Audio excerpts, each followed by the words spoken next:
Tuhan tidak meletakkan emphasis atau penekanan pada kalimat yang bagus. Intisari doa bukan pada kata-kata indah. Berarti kesalahan yang membuat hati Tuhan keberatan tidak mungkin adalah susunan kalimat. Tuhan berkata, berdoa seperti orang munafik, yang salah itu bukan kata-katanya, tapi motivasinya. Itu yang Tuhan pandang berat. Kalau Anda belum subscribe di channel ini, segera supaya Anda bisa mengikuti terus rema-rema dari Roh Kudus ya. Saya hari ini mau menyampaikan tentang doa. Kasih judul, doa yang benar dan doa yang salah. Betul, judulnya itu, tulis doa yang benar dan doa yang salah. Matius 6. Kita buka Matius 6, ayat yang ke-5 sampai ayat yang ke-13. Di Alkitab kita judulnya hal berdoa. Salah satu permintaan murid-murid yang paling mulia adalah Tuhan ajari kami berdoa. Murid-murid juga pernah minta yang ngawur sih. Contohnya Yohanes Yakobus minta supaya mereka bisa memerintah bersama-sama dengan Yesus nanti suatu hari di kerajaan kemudian di sebelah kiri dan sebelah kanan. Tapi permintaan mereka yang paling bagus itu adalah Tuhan ajari kami to pray. Ajari kami bagaimana berdoa. Karena doa itu sarana. Doa adalah tempat di mana sorga dan dunia atau sorga dan bumi ketemu. Bayangkan itu. Doa adalah satu-satunya HP kita ke sorga. Dan itu dihantar dengan tombol send namanya dalam nama Yesus Kristus. Lalu kita mengucapkan amin setelahnya. Setiap kali kita menutup doa, sesuatu sudah terkirim ke sana.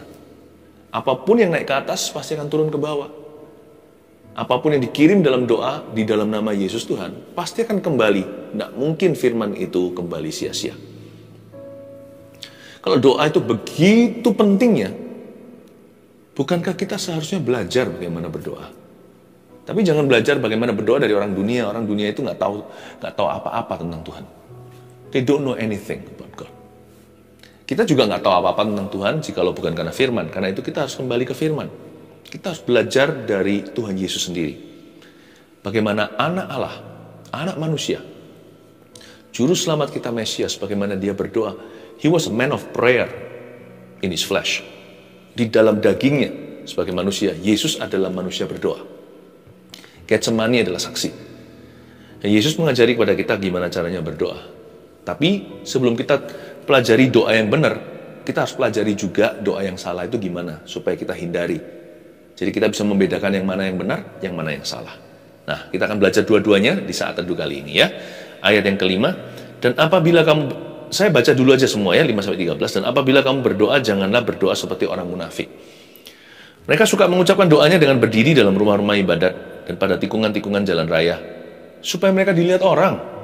Aku berkata kepadamu, sesungguhnya mereka sudah mendapat upahnya. Tetapi jika engkau berdoa, masuklah ke dalam kamarmu, tutuplah pintu dan berdoalah kepada Bapamu yang ada di tempat tersembunyi. Maka Bapamu yang melihat yang tersembunyi itu akan membalasnya kepadamu. Lagi pula dalam doamu itu janganlah kamu bertele-tele. Seperti kebiasaan orang yang tidak mengenal Allah. Mereka menyangka bahwa karena banyaknya kata-kata, doanya akan dikabulkan. Jadi, janganlah kamu seperti mereka. Karena Bapamu mengetahui apa yang kamu perlukan sebelum kamu meminta kepadanya. Karena itu berdoalah demikian. Bapa kami yang di sorga, dikuduskanlah namamu, datanglah kerajaanmu, jadilah kehendakmu, di bumi seperti di sorga. Berikanlah kami pada hari ini makanan kami yang secukupnya. Dan ampunilah kami akan kesalahan kami, seperti kami juga mengampuni orang yang bersalah kepada kami. Dan janganlah membawa kami dalam pencobaan, tetapi lepaskanlah kami daripada yang jahat. Karena engkaulah yang mempunyai kerajaan dan kuasa dan kemuliaan sampai selama-lamanya. Mari sama-sama katakan, amin. Ini doa Bapa kami ya, mesti dihafal kalau kita sudah jadi orang Kristen sekian lama. Bukan berarti doa adalah hafalan, tapi doa Bapa kami itu minimal. UMR doa itu doa Bapa kami, kita harus pelajari. Ya, nanti tolong sering-sering dibaca, dihafalkan, lalu dicetuskan dalam doa. Tapi sekarang saya kasih maknanya supaya jangan sampai doa itu jadi hafalan. Doa harus jadi pengenalan. Nah, kita lihat dulu ayat 5. Dan apabila kamu berdoa, janganlah berdoa seperti orang munafik. Hah? Berarti ada doa yang salah dong. Saya kira doa itu selalu akan diterima oleh Yang Maha Kuasa. Nggak tentu, kadang-kadang malah justru doa orang tertentu itu menyinggung perasaan Tuhan. Mendingan nggak berdoa, ya kan? Nggak juga sih, mendingan doa yang benar. Nggak doa juga kita nggak akan melihat tangan Tuhan bekerja. Tapi doa yang salah juga bukan solusinya. Berdoa seperti orang munafik. Tuhan menegur dengan keras, kalau doa jangan seperti mereka ya. Seperti siapa? Nah, kita akan pelajari. Berdoa seperti orang munafik, jadi doa itu bisa salah ternyata. Kesalahan doa itu bukan terletak pada kata-kata. Karena yang itu Tuhan mengerti. Bayangkan, pada waktu Tuhan menciptakan baby lewat kandungan ibu. Waktu mama kita melahirkan kita, masa kita langsung berbicara? Bayi itu loh nggak jelas kok, minta susu aja, nanti kalau udah gede, kalau dia belum masih batita, belum lagi fasih lidah, ngomong apapun juga nggak bisa mengucapkan R, ya kan? Nggak bisa mengucapkan lafal tertentu. Kadang-kadang ngomongnya juga nggak jelas. Coba lihat dulu anak kecil sama anak kecil kalau ngobrol-ngobrol, bayi sama bayi, ya, mereka nggak tahu ngomong apa aja, kita nggak ngerti. Jadi Tuhan tidak meletakkan emphasis atau penekanan pada kalimat yang bagus. Intisari doa bukan pada kata-kata indah. Berarti kesalahan yang membuat hati Tuhan keberatan tidak mungkin adalah susunan kalimat. Tuhan berkata, berdoa seperti orang munafik. Yang salah itu bukan kata-katanya, tapi motivasinya. Itu yang Tuhan pandang berat. Itu nomor satu. Kata-kata itu bisa tambal sulam. Kata-kata bisa diperbaiki. Ya, ada orang yang gagap, gak apa-apa. Tapi munafik itu bicara soal motivasinya. Motivasi tidak boleh salah sama sekali. Kalau kita doa harus murni. Harus dibubuhi terakhir sebelum dalam nama Yesus. Sincerely. Kayak kita tulis surat gitu loh. Dengan tulus hati. Koma. Lalu Anda tulis nama. Harus sincere sama Tuhan. Karena doa orang yang benar bila dengan yakin didoakan sangat besar kuasanya. Bukan karena doa itu sempurna, tapi karena yang mendoakannya. Doa orang yang benar. Berarti Tuhan titik beratnya terletak pada orang yang benar. Bukan bagaimana fasih lidahnya. Doa orang yang benar bila dengan yakin didoakan. Memang perlu kita yakin mendoakannya. Harus ada iman. Tetapi kekuatan doa sendiri bukan terletak pada metodenya. Doa orang yang benar itu orangnya. Kita mesti benar. Hati kita mesti murni. Harus sincerely, harus tulus hati. Kalau kita naikkan doa itu, Tuhan bukan pandang doanya. Tuhan pertama-tama pandang pendoanya. Karena itu Tuhan berkata, jangan berdoa seperti mereka, seperti orang munafik. Tuhan gak keberatan sama doa mereka. Karena doa mereka mungkin benar. Orangnya yang salah. Makanya doa orang yang salah, ya, jika didoakan dengan cara yang benar, sangat munafik rasanya. Saya ulang ya, saya ajak kita sedikit merenungkan. Doa orang yang benar bila dengan yakin didoakan sangat besar kuasanya. Kita tahu itu ayat firman Tuhan. Nah sekarang kalau doa orang yang salah, bila dengan benar didoakan, sangat munafik rasanya. Metodenya betul. Kalimat-kalimatnya indah. Kata-katanya puisi sekali. Tapi hatinya salah motivasi. Tuhan anggap munafik. Jangan berdoa seperti orang munafik. Tapi bagaimana dengan kita? Jikalau kita sudah benar orangnya, tapi nggak tahu cara berdoa, ya minta sama Tuhan. Ajari kami untuk berdoa seperti murid-murid suatu hari meminta supaya Tuhan mengajari mereka. Doa orang yang benar bila dengan salah didoakan. Mungkin kita kurang mengerti, kurang paham gimana sih caranya berdoa. Pastor Philip tolong ajari. Ayo kita belajar dari Tuhan Yesus. Tanya sama Tuhan. Guru, ajari kami berdoa. Doa orang yang benar bila dengan salah didoakan, Tuhan tidak marah. Tuhan akan mengajarinya. Makanya ada saat teduh hari ini. Untuk mengajari orang-orang benar seperti Anda. Supaya tidak salah berdoa. Amin. Mereka suka mengucapkan doanya dengan berdiri dalam rumah-rumah ibadat. Ini yang disebut munafik. Mereka suka berdoa dengan berdiri dalam rumah-rumah ibadat. Ini bukan berarti Tuhan menentang public prayer atau doa di depan umum. Penting, hal itu perlu. Tetapi sekalipun demikian, motivasi kita yang berdoa di hadapan manusia harus dijaga tetap murni di hadapan Tuhan. Makanya setiap kali saya adakan saat teduh seperti ini, karena kami di depan kamera istilahnya, selalu saya doakan, mungkin Anda sudah memperhatikan, sembunyikan kami di balik salib Tuhan. Sekalipun saya waktu berdoa begini, dan ini termasuk pengajaran, tapi motivasi saya itu harus tetap berdoa hanyalah kepada Tuhan.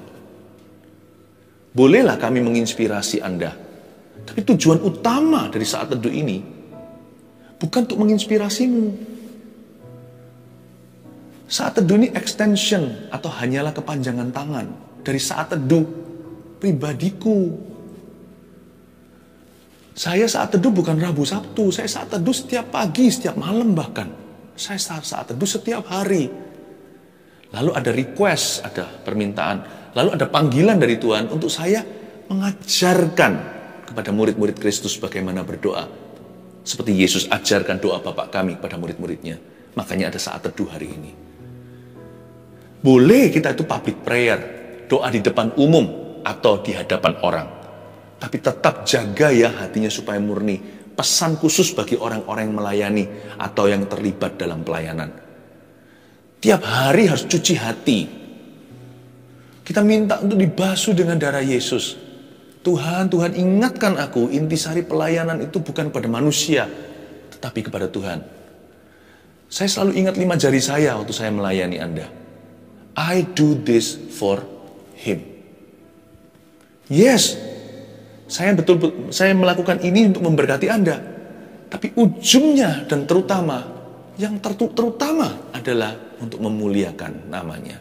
I do this for Him. Waktu setiap kali saya angkat tangan lihat 5 jari saya ingat saya lakukan ini untuk siapa. Saya bukan lakukan ini untuk Anda. Public prayer boleh nggak? Harus, itu ada tempatnya. Sebab Tuhan menempatkan teacher atau guru-guru di dalam tubuh Kristus untuk mengajari umatnya. Pastor atau gembala-gembala. Tuhan punya rasul-rasul, nabi-nabi, dan penginjil-penginjil juga. Tapi mereka pun tidak perkecualian. Mereka pun dituntut untuk menjaga hatinya murni. Pesan khusus bagi orang yang melayani, yang berdiri dalam rumah-rumah ibadat. Jangan seperti ahli Taurat dan orang-orang Farisi. Mereka itu sukanya berdiri di depan orang, padahal aslinya dalam hidup pribadi mereka jarang berdoa. Jadi malaikat tertegun ketika mendengar mereka berdoa di gereja. Kok hebat sekali ya, kok heboh sekali. Padahal kalau di rumah sepi, sunyi senyap. Tidak pernah terdengar suara orang itu mengetuk pintu sorga. Tapi kalau di gereja, dia yang paling rame.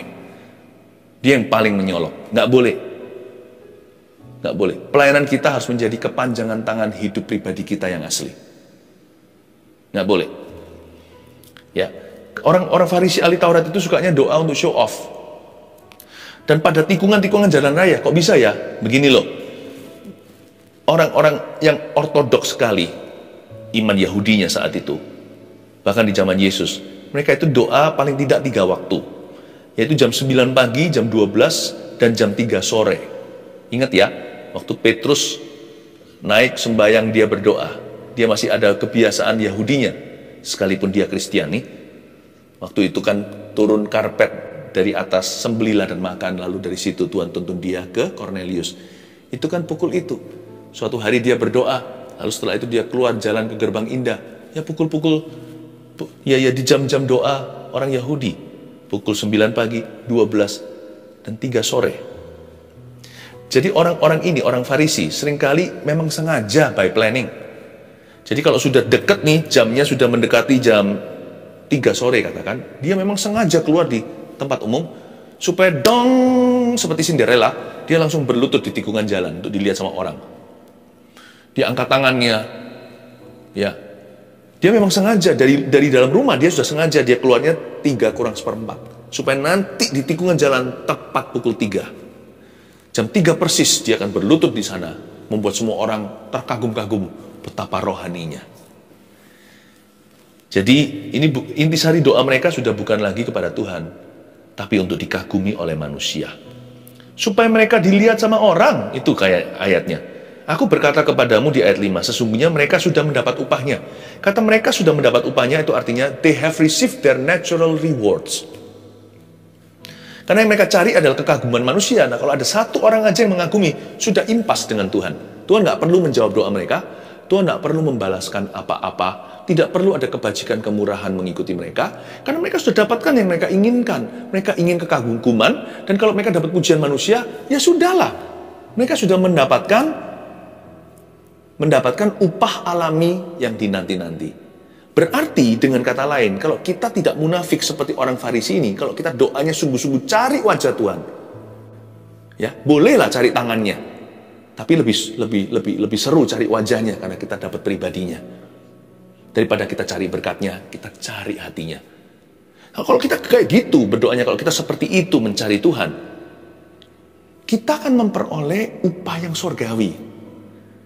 Berarti kalau orang Farisi bisa dapat upah yang alami, natural reward, berarti doa itu ada supernatural reward dong. Iya ya. Berarti memang doa itu menarik perkara supranatural dalam kehidupan kita. Perkara-perkara yang rohani, perkara-perkara yang tidak masuk akal, perkara-perkara yang tidak alami dalam hidup ini. Perubahan hidup orang itu dari dulu ya begitu, kok bisa dia berubah hari ini jadi begini? Doa bisa membuat semua itu terjadi. Berarti kalau Tuhan berkata, orang-orang yang suka doanya itu pura-pura, dipas-pasin waktunya supaya persis di tikungan jalan raya, orang-orang itu berdoa supaya dilihat sama orang, dan orang-orang itu sudah dapat upahnya, yaitu upah alaminya, hanyalah pujian manusia, berarti doa yang asli ada berkat supra alami. Ya kan? The other side of the coin. Waktu saya baca begini, saya melihat bahwa di dalam doa terkandung perkara-perkara Allah. Ayat 6, tetapi jika engkau berdoa, masuklah ke dalam kamarmu, tutuplah pintu, dan berdoalah kepada Bapamu yang ada di tempat tersembunyi. Maka Bapamu yang melihat yang tersembunyi akan membalasnya kepadamu. Ini dia.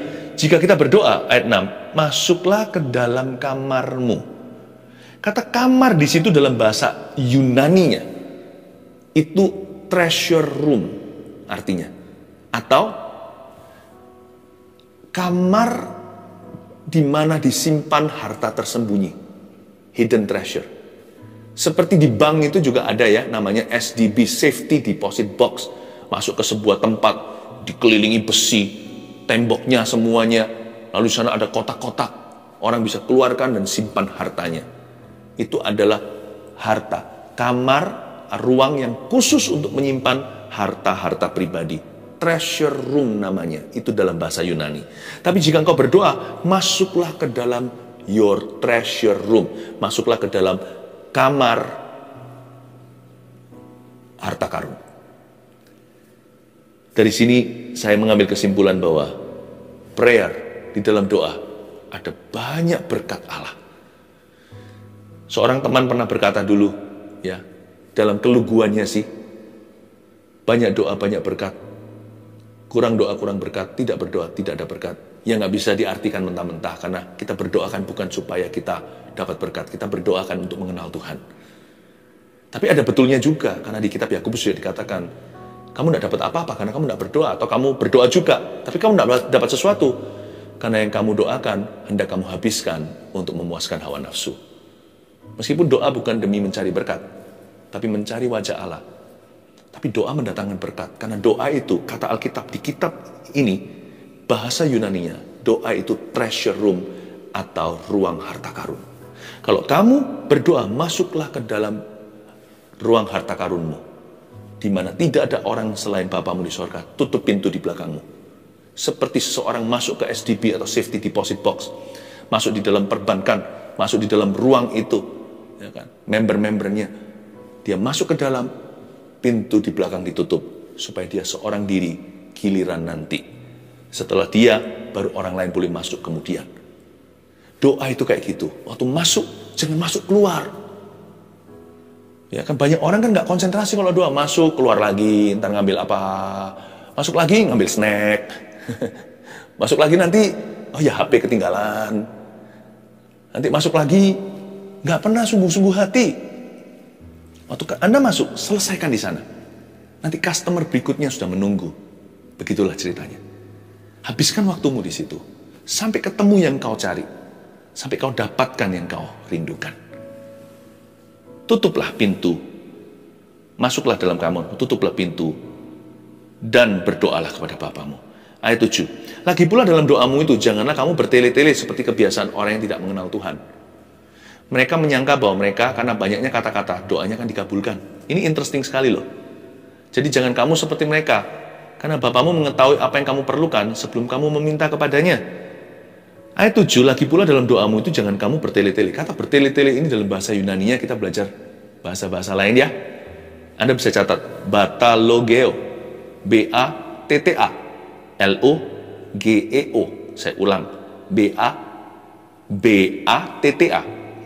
L-O-G-E-O. Batalogeo itulah bertele-tele. Yang artinya, are you ready? Bla bla bla. Itu dia. Lagi pula dalam doamu itu janganlah kamu bla bla bla. Kelihatannya dari sisi sini kalimatnya indah. Tapi karena munafik motivasinya. Karena dia berdoa adalah untuk dilihat orang. Dan dia nggak percaya kuasa doa itu. Itu hanya rutinitas belaka baginya. Dia nggak percaya di dalam doa terkandung kuasa supra alamiah. Terkandung berkat Allah yang nggak kelihatan. Dan orang seperti itu doanya bisa saja disusun dengan begitu manisnya, kalimat-kalimatnya bukan hanya rapi, tetapi puitis sekali. Tapi di sisi sana Tuhan yang mendengarkan, karena Tuhan itu melihat hati, bukan hanya pay attention, memperhatikan doanya, tapi Tuhan memperhatikan dulu pendoanya. Di sebelah situ kedengarannya adalah bla bla bla. Tapi kita yang merasa doa kita di sebelah sini itu bla bla bla kedengarannya, padahal kita udah berusaha, bahkan mencucurkan air mata. Kita ini loh gagap ceritanya. Mulut kita itu kok nggak bisa fasih ya lidahnya. Saya ngomong apapun kedengarannya kayak bla bla bla sampai saya itu meragukan apakah Tuhan mengerti maksud hatiku. Tapi asal kau tulus dengan segenap hati dan dengan motivasi yang setulus-tulusnya dan rendah hati mencari. Di sebelah situ dengarnya bukan batalogeo. Di sebelah situ Allah mengerti maksud hatimu. Dan Allah berkenan menerima persembahan doamu. Seperti wangi-wangian di sore hari. Seperti persembahan Habil. Atau bahkan darahnya yang berseru dari tanah. Kedengarannya seperti bla bla bla di sebelah sini. Di sebelah sana adalah doa yang fasih lidah. Apa perbedaannya? Apa yang membuat perbedaannya? Perbedaannya adalah hati. Allah melihat hatimu. Itulah sebabnya jangan pernah kita menghakimi orang yang berdoa. Kita berkata orang itu nggak bisa doa. Mungkin di mata Tuhan, kita yang merasa bisa berdoa ini, kita yang nggak bisa berdoa. Jangan-jangan anak kecil itu, yang ngomongnya masih belepotan, doanya didengar sama Tuhan. Sebab ada malaikat yang memandang wajah Bapa. Kita yang ini pintar sekali membuat orang lain impress. Ya, kita ini yang pandai untuk impress orang lain. Itu justru di mata Tuhan. Bisa-bisa loh ya, persembahan kita itu busuk aromanya. Jangan menghakimi dan menilai doa orang lain. Nilailah doamu sendiri. Jagalah hatimu dengan segala waspada. Segala sesuatu mengalir keluar dari sana. Dan juga jangan menghakimi orang yang berbahasa lidah. Mungkin kedengaran di telinga Anda adalah bla bla bla di tengah sebelah sana. Tuhan mengerti maksudnya. Kalau orang itu sungguh-sungguh dituntun oleh Roh Kudus. Kalau orang itu bukan berdoa kepada manusia. Mungkin orang itu otaknya sendiri nggak ngerti apa yang dia ucapkan. Tapi di sisi sana, coba kalau Anda dan saya mendengarkan orang berbicara di bahasa lain. Contohnya bahasa Jepang, bahasa Arab. Bahasa Tionghoa, banyak orang suka meniru-nirukan kan sebagai lelucon. Yang bisa bicara bahasa itu. Waktu lelucon waktu mereka membuat lelucon tentang itu, kita yang mengerti bisa berkata, enggak kok, bahasanya sama sekali enggak seperti itu.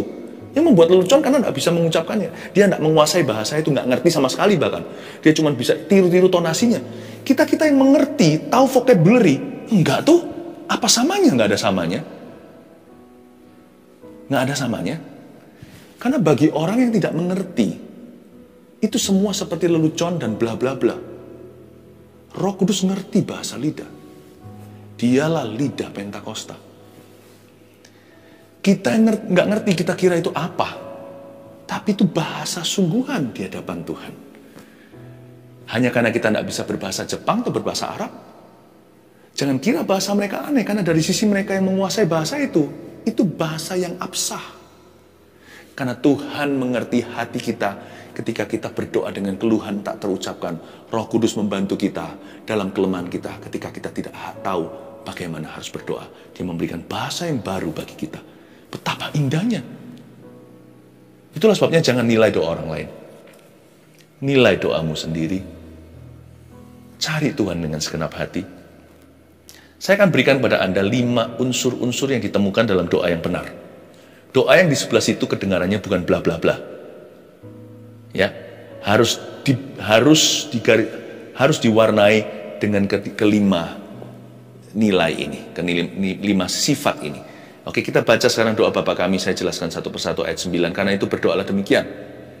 Ya, Bapa kami yang di sorga. Berhenti. 1, doa yang benar selalu mengandung hal-hal ini. Pertama, keintiman. Keintiman dengan Tuhan. Kalau hati kita itu ada kerinduan untuk mendekat sama Tuhan, sekalipun kita itu merasa doa kita itu bla bla bla, kita sudah mulai berdoa. Mendekat pada Tuhan adalah tindakan berdoa. Bahkan sebelum kita mengucapkan kalimat-kalimat doa. Bahkan sebelum kita masuk ke kamar kita dan tutup pintu di belakang kita. Waktu hati kita ada sebuah kerinduan untuk saat teduh contohnya. Aku mau mencari Tuhan. Doamu sudah dimulai. Sekalipun waktu itu masih di kantor. Sekalipun waktu itu masih di mobil dalam perjalanan pulang ke Roma, macet lagi. Sekalipun Anda ibu rumah tangga yang sedang memasak sekarang. Sebentar lagi suami pulang. Anak-anak juga sudah lapar. Anda sudah mulai masuk di dalam doa itu jikalau unsur ke-1 sudah terjadi di hatimu. Bapa kami yang di sorga, keintiman dengan Allah. Lalu dikuduskanlah namamu. Stop di situ. Yang nomor 2, kekaguman. Makanya worship itu termasuk doa.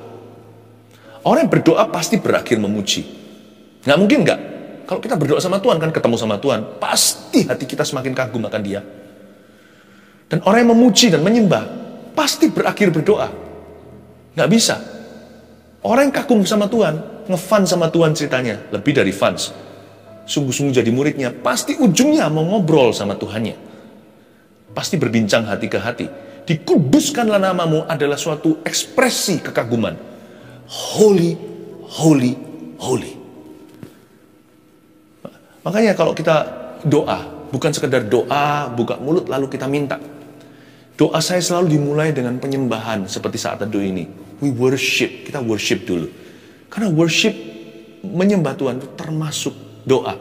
Bapa kami yang di sorga, setelah keintiman, dikuduskanlah namamu.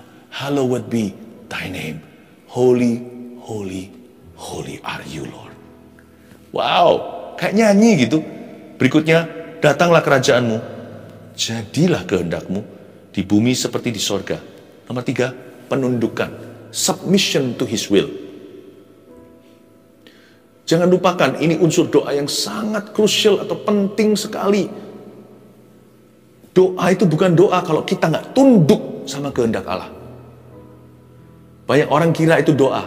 Padahal itu cuma ngamuk-ngamuk sama sorga. Cuma tuding-tuding dan kepalkan tangan ke atas dan berkata, aku protes kenapa. Itu bukan doa. Hanya karena kita berbicara kepada Allah, itu tidak termasuk doa. Bisa aja orang berbicara kepada Allah untuk menuntutnya.